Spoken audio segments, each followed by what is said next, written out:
کوئی غیر شرعی اور امر نہ پایا جائے. لیکن جہاں تک یہ ہے کہ کڑواہٹ کا محسوس ہونا، تو وہ کڑواہٹ ظاہری سی بات ہے منہ کے اندر تو فیشل کی دوا نہیں لگائی جاتی یا کریم نہیں لگائی جاتی، تو اگر اس کی خوشبو وغیرہ سے، اسمیل وغیرہ سے اگر کوئی اس طرح کا معاملہ آپ کو ہو رہا ہے تو اس پہ روزے پر تو کوئی اثر نہیں پڑے گا. لیکن اتنا مبالغہ آرائی کر کے اسے نہ سونگھا جائے کہ اس کی جو ہے نا اس کا ذائقہ یا اس کی خوشبو آپ کو بہت زیادہ مبالغے سے محسوس ہو، بچا جائے. لیکن یہ کہ اس پر روزے پر کوئی اثر نہیں پڑے گا، کیونکہ وہ کوئی ایسی شے نہیں ہے کہ جو آپ نے کھائی ہو یا منہ میں رکھی ہو اور الگ سے نیچے اتر گئی ہو. دوسرا یہ کہ آج کا جو آپ نے جو خلاصہ ہے، جو آپ نے جو بیان دیا ہے رفع دین کے بارے میں، تو ذرا اس کے بارے میں ناظرین کو ہمیں کچھ بتائیں. دیکھیں، رفع یدین یعنی رفع یدین کا مطلب ہے دونوں ہاتھوں کو اٹھانا.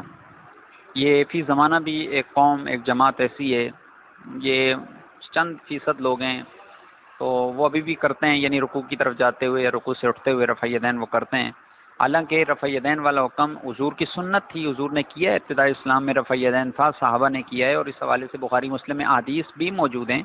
لیکن یہ رفع یدین والا حکم منسوخ ہو چکا تھا اور بعد میں رسول اللہ نے اسے ترک کر دیا تھا. یہی وجہ ہے کہ حضرت عبداللہ بن عمر، حضرت عبداللہ بن مسعود، حضرت عمر بن خطاب، دیگر جید قسم کے صحابہ، تابعین، تبع تابعین نے یہ عمل نہیں کیا، جو اس بات کی بین دلیل ہے، کیونکہ صحابہ، تابعین، تبع تابعین نے یہ عمل نہیں کیا، جو اس بات کی بین دلیل ہے کہ یہ والا معاملہ بعد میں منسوخ ہو چکا تھا. یہی وجہ ہے کہ رسول اللہ نے بھی اسے آخری ایام میں ترک کر دیا تھا، جس طرح کے بہت ساری روایات ترمذی کے اندر بھی موجود ہیں. علامہ طحاوی رحمۃ اللہ تعالی علیہ نے اپنی تحاوی کے اندر پورا ایک باب ذکر کیا رفع یدین کے حوالے سے، جس میں آپ نے متعدد احادیث کریمہ ذکر کی ہیں کہ جن میں یہ بات انہوں نے ثابت کی ہے کہ حضور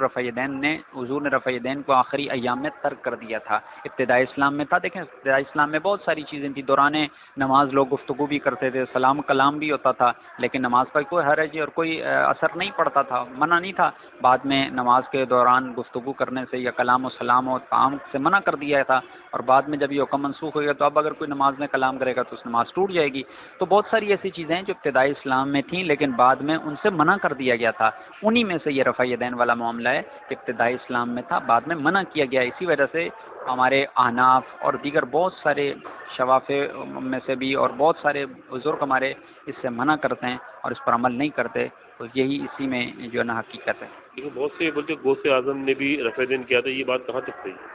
دیکھیں، غوث اعظم، ایک بات ذہن میں رکھیں کہ بہت سارے، جیسے ایک مسئلہ ہے تو اس مسئلے میں بعض اوقات یہ ہوتا ہے کہ جو مجتہد علماء ہوتے ہیں، جیسے امام شافعی ہو گئے، امام احمد بن حنیفہ ہو گئے، اور اسی طرح امام احمد بن حنبل ہو گئے، تو بعض اوقات یہ ہوتا ہے کہ کسی ایک امام کے نزدیک وہ جزیہ کچھ اور ہوتا ہے، دوسرے کے نزدیک کچھ اور ہوتا ہے. اب وہ دلائل کی بنا پر وہ بات کرتے ہیں. تو اگر کوئی مجتہد کو فالو کرتے ہوئے اگر کوئی رفع یدین کرتا ہے، جیسا کہ حضرت غوث اعظم رضی اللہ تعالیٰ عنہ، آپ امام احمد بن حنبل کے پیروکار تھے فقہ کے اندر، اور امام احمد بن حنبل چونکہ مجتہد ہیں اور ان کے نزدیک رفع یدین ہے، تو آپ حضرت امام احمد بن حنبل کے چونکہ آپ ان کے مقلد تھے اور ان کی تقلید میں ایسا کر رہے ہیں، تو کوئی مذائقہ نہیں، وہ کر سکتے ہیں، کیونکہ مجتہد اگر خطا پر بھی ہو تو پھر بھی اس کو اجر ملتا ہے. ہم بات یہ کر رہے ہیں کہ فی زمانہ بعض لوگ ہیں غیر مقلد، وہ کسی کی تقلید نہیں کرتے، وہ خود ہی جو ہے نا قرآن کہتے ہیں کہ ہم قرآن سے مسئلے، ہمارے اتنی کیپیسٹی ہے، ہمارے پاس اتنی ایبلٹی ہے کہ ہم ایسا کر سکتے ہیں. تو ایسا کرنے سے جو اگر کسی مجتہد کا مقلد ہے اور تقلید میں وہ کر رہا ہے تو اس میں کوئی مذائقہ نہیں ہے. لیکن اگر کوئی غیر مقلد ہے اور وہ غیر مقلد جو ہے وہ اپنے طور پر یہ کر رہا ہے تو پھر وہ غلط کر رہا ہے. جی بہت بہت شکریہ جی. ناظرین، آپ کو کے بارے میں امام صاحب نے کافی تفصیلات بتائی، آپ کو کافی حادث سنائی. ہم آپ کو لے چلتے ہیں ان کے بیان کی طرف. ابتدائی اسلام میں مسلمانہ نہ تھی، بعض نے قول عبداللہ بن مسعود الا اصلی بكم صلاة رسول اللہ صلی اللہ علیہ وسلم فصلى فلم يرفع يديه الا في اول مرة. قال ابو عيسى حديث ابن مسعود حديثا حسنا وبه يقول غير واحد من اهل البيت من اصحاب النبي صلی اللہ علیہ وسلم والتابعین. حدیث پاک ترمذی کی حدیث پاک حضرت علقمہ فرماتے ہیں کہ رسول اللہ صلی اللہ علیہ وسلم حضرت علقمہ فرماتے ہیں کہ عبداللہ بن مسعود رضی اللہ تعالیٰ عنہ، حضرت عبداللہ بن مسعود نے فرمایا کہ الا اصلی بكم صلاة رسول اللہ کہ کیا میں تمہیں رسول اللہ کی نماز پڑھ کے نہ دکھاؤں؟ تو فصلہ تو حضرت جناب سیدنا عبداللہ بن مسعود نے نماز پڑھی، فلم یرفع یدیہ، آپ نے ہاتھ نہ اٹھائے، الا باول مرہ، مگر شروع میں یعنی تکبیر تحریمہ کے وقت، تکبیر تحریمہ کے علاوہ آپ نے ہاتھ نہ اٹھائے۔ قال ابو عیسیٰ، حضرت امام ترمذی فرماتے ہیں حدیث ابن مسعود حدیث حسن، حضرت عبداللہ بن مسعود کی حدیث حسن ہے، وہی یقول غیر واحد من اهل العلم من اصحاب النبی صلی اللہ علیہ وسلم والتابعین، اور اسی کے قائل حضور نبی کریم علیہ السلام کے کئی صحابہ اور تابعین ہیں کہ صرف ابتدائے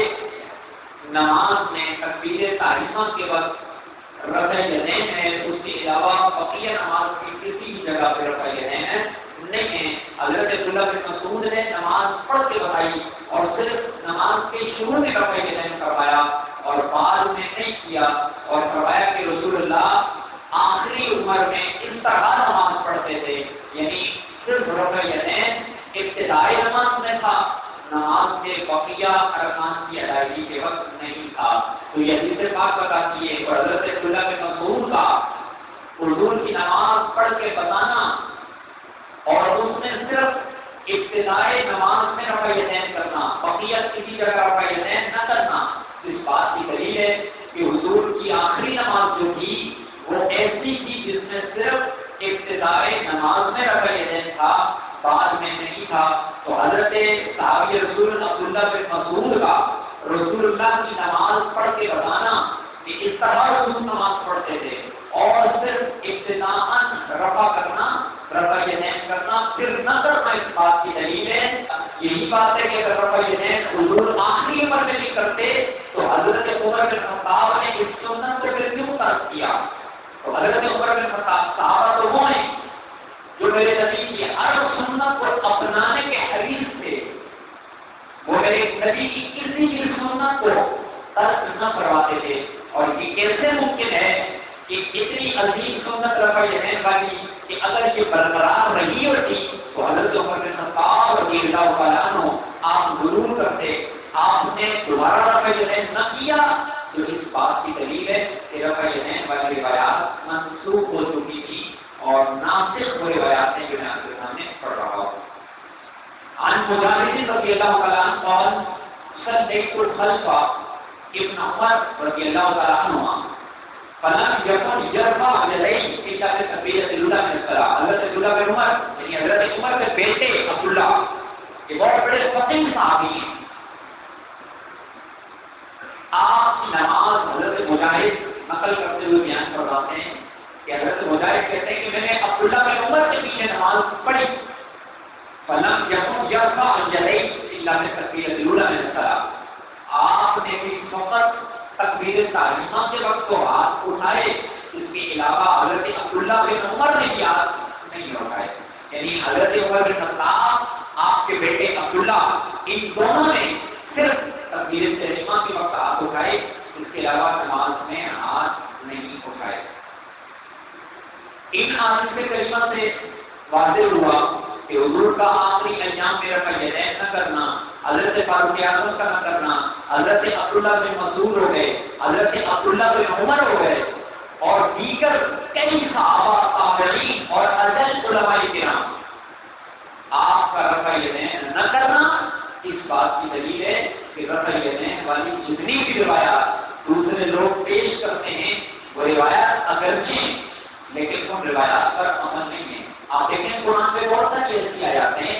جن آیات کی ہم تلاوت تو کرتے ہیں لیکن ان روایات پر عمل کرنا ابھی منسوخ ہو چکا ہے، ان کی تلاوت باقی ہے لیکن ان پر عمل کرنے کا حکم اب نہیں ہے۔ اسی طرح بہت ساری روایات بخاری مسلم صحیح ستہ کے اندر ہیں